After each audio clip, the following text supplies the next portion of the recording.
This is our third part in our discussion on how to get live results from over the internet with JSON.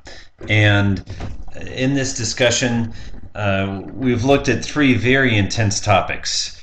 And it's hard to look at these topics separately, but I also didn't want to make recordings that went too long. So this is the third of three that we'll talk about how to parse results.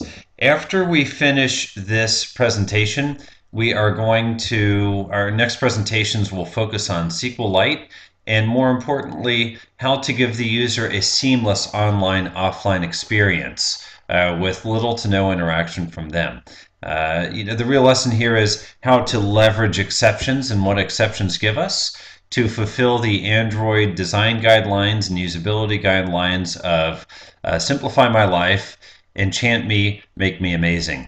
So that's the grander goal. It is going to take several more videos to get there, but this one will be a big step. Okay, so far we're calling plantDAO.fetch. And what we're doing in here is that we're making a network call. We'll go with the online plant DAO. We're making a network call. We're getting back a big string of results, and then we're throwing them away. We're doing nothing with them. So what we're going to need to do now is say parse the data as JSON data, and then create, let's say store the data in a series of plant objects and return them. Okay, so we're getting closer. First of all, what we're going to get back is something that looks like this. Here is common name equals redbud. Here is the JSON data we get back for that. If I were to say hydrangea, okay, you see we get back different results. We would get back results for hydrangea, and it's refreshing now. We'll give it just a moment. While I'm recording this video, I'm uploading the previous one, so my network connectivity is probably suffering a bit. But in any case, you see it's that last word that makes all the difference. It's that last word that gives us some context. So if I go back to redbud, I'm going to Control A and Control C. I'm going to select this. This is what we call JSON. Open curly, close curly indicates an object. Open square bracket, close square bracket indicates an array. We separate name-value pairs by putting name in quotes, and then a colon, and then the value. So within this array, we have yet another object, ID 83, genus Cercis, species Canadensis, cultivar none, common eastern redbud. Close curly means close that object, comma means next object. ID 1020, genus Cercis, species Canadensis, cultivar Appalachian red, common Appalachian red redbud. So you see what we have here is we have a JSON representation of a bunch of different plants. Now, an easier way to see that is to go to the JSON Viewer, and this is JSON Viewer.stack.hu. If you go to text, you can paste in any JSON text. For example, I'm going to remove what I have here, and I'm going to paste in only our Cercis canadensis. Now I'm going to go to Viewer, and we see we have a JSON object. We have an array of plants. We expand that, and now we can see each individual plant. The Eastern redbud, Appalachian red redbud, Lavender twist redbud. And I have to tell you, I don't know when you're going to be watching this, but I'm recording this in early February 2014 in the middle of a brutally cold and snowy winter in Cincinnati. And the redbud is one of the first trees to bloom. So I'm starting to get cabin fever, looking forward to when I can see these beautiful things in bloom. Nonetheless, this JSON Viewer.stack.hu gives us a hierarchy of what's in our JSON object, and that can help us parse the JSON object. So let me do a little bit of rearranging here. I actually should take this comment and move it down a little bit. We want to go ahead and declare our class first, and then after that, okay, parse the return string from, okay, looks like we're getting good here. We're finally knocking off of some of our to-dos. We have our string request right here. What we need to do then is to create a JSON object out of it. So I'm going to say new JSON object, and we're going to pass as an argument the request. Actually, we should call that result. How about we call that result? Because it really is a result. Okay, we're going to pass the result string. Okay. And now we're going to want to Control-Shift-O, organize imports. JSON Object is a class that's available to us as part of the basic Android library. Control-1, assign statement to new local variable. JSON Object is fine, and we're going to call this root. Okay, and there we go.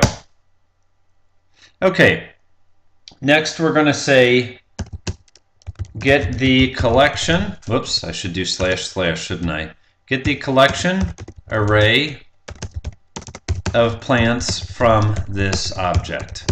Okay, so we say root dot get JSON array, and what we have to do is we have to pass it in the name of this array, which is plants. You can see it in the text right here, plants, and then colon, and then the array, or in the viewer right here, JSON and plants. Okay. So we're going to say root.getJSON array, and we're going to say plants. Okay. Now, once again, I'll Control-1, assign to new local variable, and we'll call this, let's say, plants array. And so now we have a collection of plants. Now we want to iterate over the collection of plants and create plant objects. Let me make that a capital P, plant. Okay. And so what we'll say now is, well, we have to do an old school for loop. So a for loop, for, we have the start part in initialization where we init a variable, int I equals 0, and I is a traditional variable name that we use. We'll have a comparison, I less than plants array dot length, I think we want, yeah. And then an increment part, this is what we'll execute after each of our loops iterations have finished. Okay, now what we're going to do is, inside of this loop, make a new plant object that will hold our plant data. Plant equals new plant.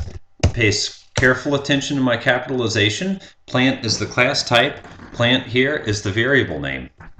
Okay. Now what we'll do is we're going to fetch each item from the JSON collection and store it in our plant. And we're also going to say add our plant to the plant array. So plants array dot add. I'm sorry, no, wrong one. Add our plant to the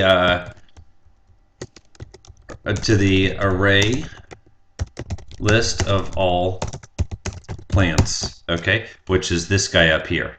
That's the one we're putting all our plants in. All plants dot add plant. There we go. Okay, Control D, Control D, Control D, and we're good. Okay, now let's move data from JSON into our plants. I'm going to say, okay, I'm going to say this. JSON plant, let's say, one second. JSON, there we go, plants array dot get JSON object. So we're getting the object by its index number. Okay, in other words, if we go over and look at our JSON viewer, we see 0 through 11. Each of those numbers represents a plant. Each of those numbers represents a plant. So we want to get a different plant each time. Luckily, this variable I will be incrementing each time we iterate over this loop. So the very first time it will be 0, then 1, then 2, then 3, so we can access each plant one at a time. Plant array, get JSON object I, okay, and I'm going to Control-1, assign to new local variable. JSON object, we'll just call it JSON Plant. There we go, like so. Okay, now move data from JSON Plant to Plant. Okay, JSON Plant, and we'll say get int, and let's see, what are our names here? We have ID, genus, species, cultivar, common. ID, genus, species, cultivar, common. The first will be an int, the others will be strings. Once we get the hang of this, it's going to go very quickly. We just need to put ID in quotes, genus in quotes, species in quotes, so on and so forth. Okay, JSON Plant.getInt, and we'll say ID. Okay, and we're going to store that in a local variable called int, how about ID? And then we're going to say plant.set. Oh, we don't have an ID, do we? Okay, well we'll need to add an ID to a plant. We'll keep this as a space holder. We'll add that in the future. Meanwhile, JSON Plant, whoops, misspelled that, miscapitalized, .get string. Okay, and we're going to say genus. Why genus? Because that matches what we have right here, genus. Okay. JSON Plant, get string genus. Okay. Control 1, assign a new local variable, string, we'll just call genus. Okay. And then plant, .set genus, genus. Perfect. Move from one to the other. JSON Plant, .get string, species. Control 1, assign a new local variable, we'll call it species, plant.set species, and you see where this is going, species. JSON Plant, told you once we got the hang of it, it's going to go quickly. .get string, okay, and we're going to call this one cultivar. Okay, Control 1, assign to new local variable, cultivar. Boom, there we go. Plant.set cultivar, cultivar. Easy enough. Just one more to go. We've tackled ID, genus, species, cultivar. Next we simply need common.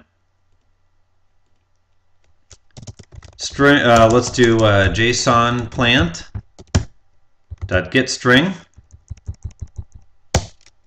common. Okay, Control 1, assign to new local variable, string common equals JSON Plant get string common, plant dot set common, common. And there we go. Then we add this plant to our collection of plants. Okay, wow, deep breath again. A breakpoint set. This should be all we need unless I've forgotten something major. So I'm going to save. I'm going to refresh the debugger, and we're going to walk through and see how this works. If all works well, with this, we should see live data now straight from plantplaces.com right on our application. So I run Android application, and let's let the emulator come up. It should be just a second. I will pause, as it might take just a moment for the emulator to refresh, although it looks, I have it on my other screen, looks like it's coming up pretty quickly. Okay, the debugger's up. I'm going to type in Redbud.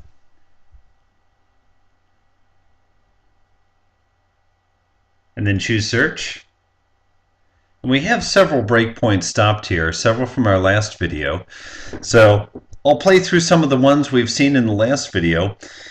We know one thing that's really interesting. Right now we're in the UI thread. One thing that's really interesting is that we are able to debug thread number 14, which is our network thread, separately from the UI thread.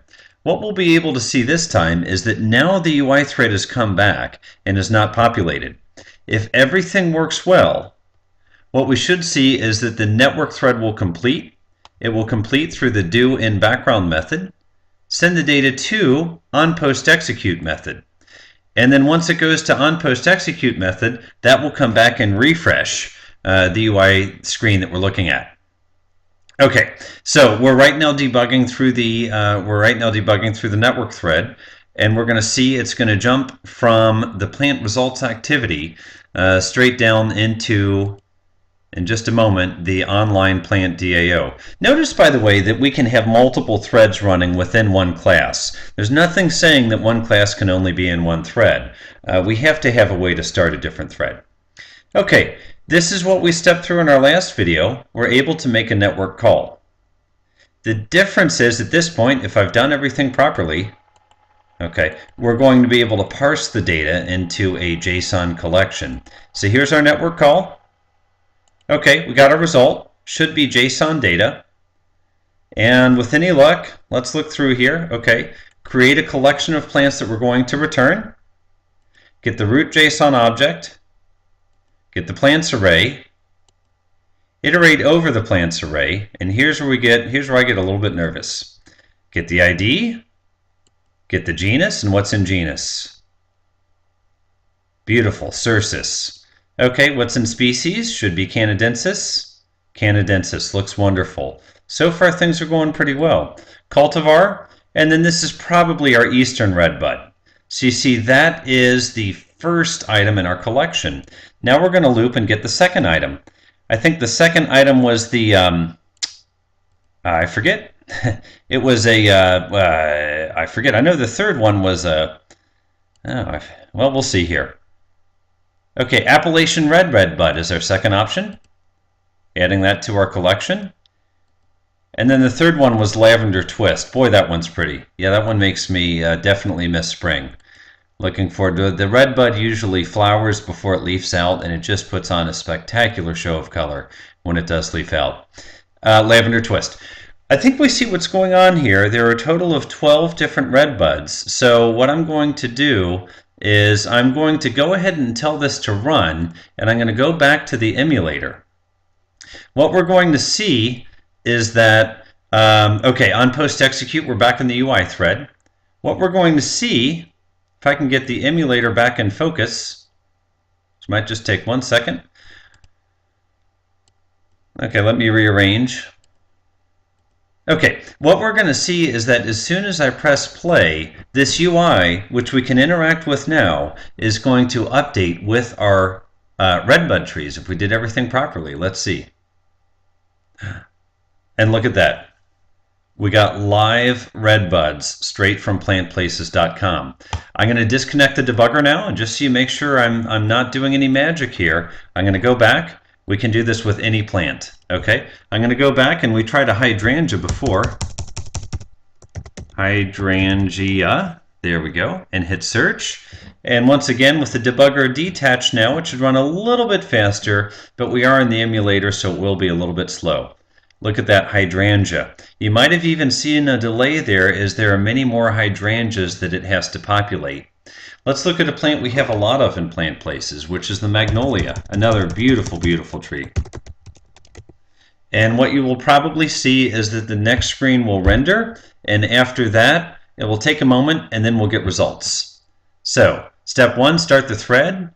Okay, start with a blank screen, hear back from the thread, populate. Now this is really important because we have to use threads thoroughly when we're doing Android programming, because we want a responsive app. If we do not have a responsive app, what we end up getting is a lot of frustrated people and a lot of bad reviews. And we know once you have a review, you can't get rid of it. So quality means not only does it work well, it also means does it respond well. That's number 1. Number 2, on the Live Plant Places app, when you do a search, it will often put a thumbnail with this description. Because when you're looking at this list, what makes a Magnolia salicifolia different from a Magnolia stellata? It's both black text on a white background. You really don't notice any difference at all. It's the picture that really gives the user a better experience. But the drawback is it takes a long time to download and show a picture. It takes a significant amount of time. So that's something we really want to do in a separate thread.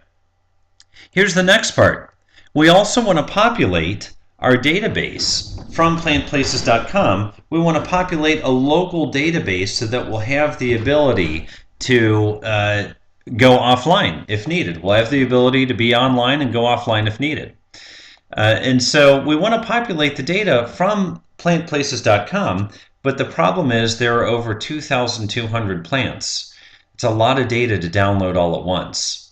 A better idea might be, when we search for plants like this, go ahead, spawn a separate thread, and then save them into the local SQLite database. Spawn a separate thread, save them into the local SQLite database. That way, we're not downloading the plants multiple times. We're saving them as we receive them. So those are things we're going to look at in our future lectures. How to do that saving to SQLite from the network in a separate thread, how to toggle online offline, and if we have time, we'll take a look at how to put little thumbnails in the results as well. So, a quick review of what we covered today. We saw the site that will allow us to paste in some JSON.